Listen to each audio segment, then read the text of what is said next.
James ele fala lá, deixa eu perguntar aqui pro professor Sabino. Professor Sabino, a gente sempre vê aí o pessoal, né, cara, fazendo essa espiritualização das coisas, né? Quando não consegue explicar, joga para, olha, não é Jesus não salvou em carne, ele vai salvar depois da morte, no espírito, né?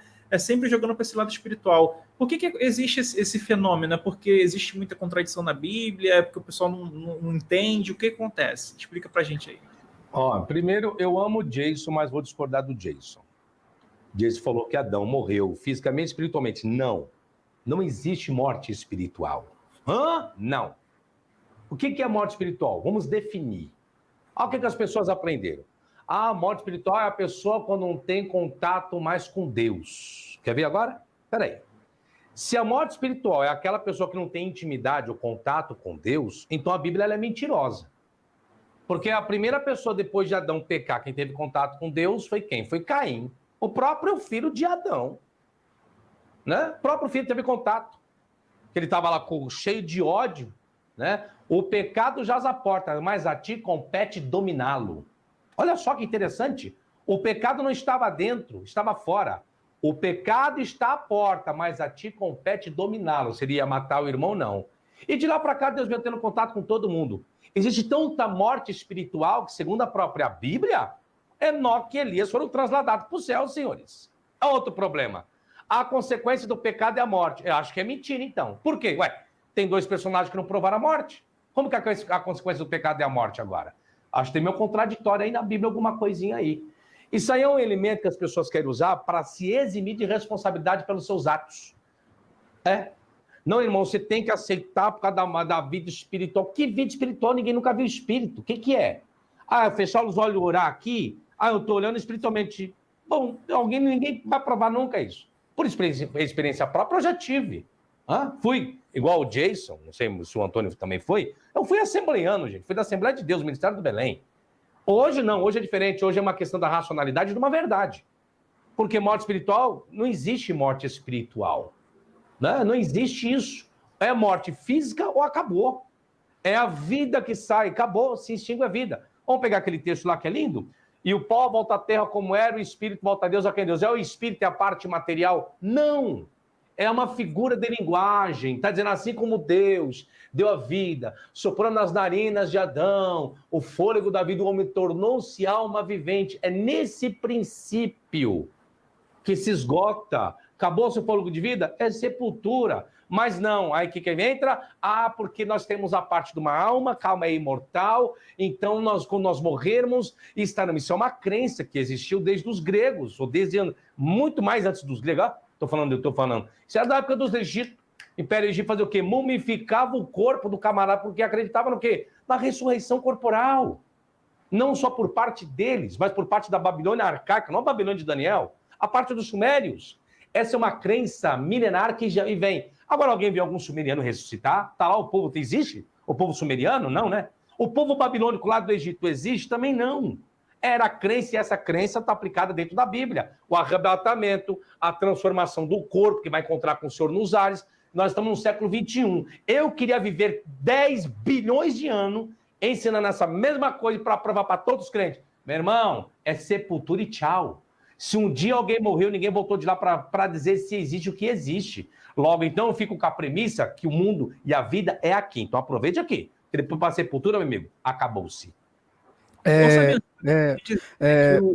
Pode falar uma coisa interessante, professor Sabino, é que assim, quando eu me refiro à questão do pecado que ele afeta o mundo espiritual, é porque o pecado em si, se o pecado existe na noção do povo de Israel e na noção cristã, o pecado não pode ser algo que esteja na carne, mas o pecado tem que estar em algo que está fora da carne.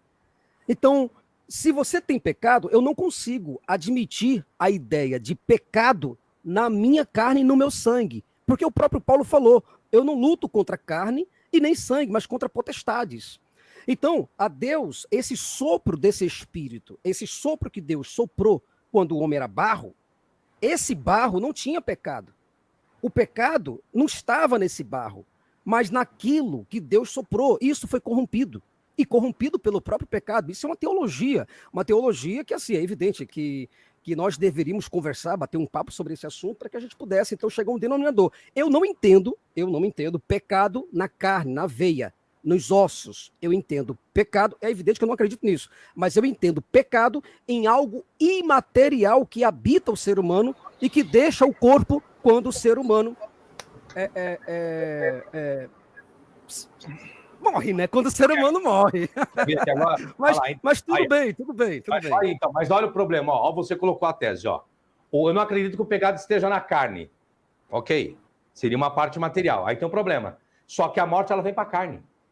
E a consequência, segundo a Bíblia, do pecado é a morte. E a morte é física, não é morte espiritual, por isso que eu estou falando. Onde que vai parar essa tese agora? Eu não acredito que o pecado seja na carne. Mas a morte veio para quê? Para o espírito? Não, veio para a carne. Não, é evidente. Assim como, por exemplo, a graça, quando diz que, ó, vós estáveis mortos em seus pecados e delitos, certo? Então, Paulo, quando fala que nós estávamos mortos, Paulo não disse que nós estávamos mortos na nossa carne, porque eu estava vivo, por exemplo.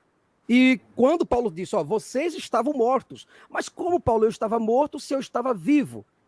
Ele fala, você estava morto porque existe algo em você que morreu e que separou você de Deus, e essa nova consciência que você tem, uma consciência deturpada, algo que faz com que você não entenda o próprio Deus. Aí você compreendeu?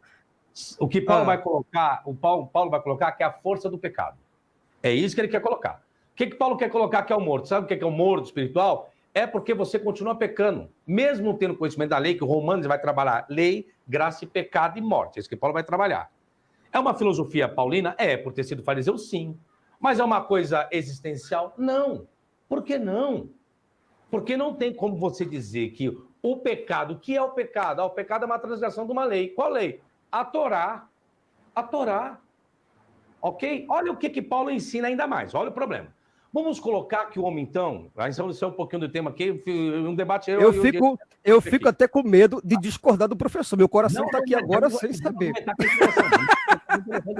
É interessante isso aqui. Olha o que Paulo vai colocar. Lei ontológica. Olha o perigo da lei ontológica.